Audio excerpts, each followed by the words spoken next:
Hey everybody, Frank here. So I wanted to bring you a video on a common mistake that I've made and I've seen many other people make when it comes to mounting a scope onto a rifle.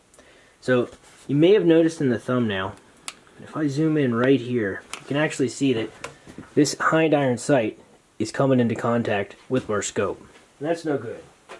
So one thing you can do if you're in a similar situation is run a piece of paper underneath your scope and see if you're able to get through, and I'm not. So I know in fact that sight is actually touching the scope. That's no good. And the same thing would happen if you had a larger objective lens on your scope and you pulled the entire scope to the left to get the proper amount of eye relief.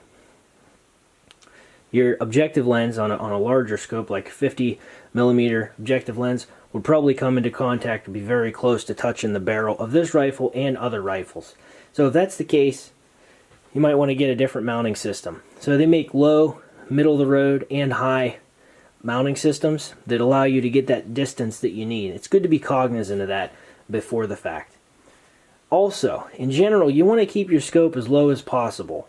There are some people that like to have iron sights that are usable underneath their scope that's sighted in. That's up to you. It's a personal preference. I just have a scope mounted on here.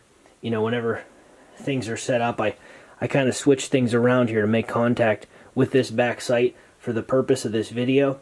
But I have made this mistake before, and you want to be aware of that. So I'm going to go ahead, take off the actual scope, do something with this sight, and then I'll show you guys the finished product.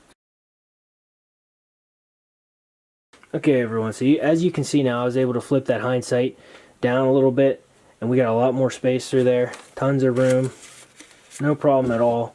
It's going to be enough clearance for us to be able to have a fully functioning scope and rifle. It'll be a good system. I got to go ahead and bore sight this thing and then sight it back in again at the range, which is no problem for me. I enjoy it. Now I know that the system's going to work right. If there is a problem, it's going to be me and not the rifle and the scope. So just remember, in general, if you have anything touching the scope on your rifle other than the mounting system, you're going to have problems. It'll be very difficult to get shots where you want them consistently.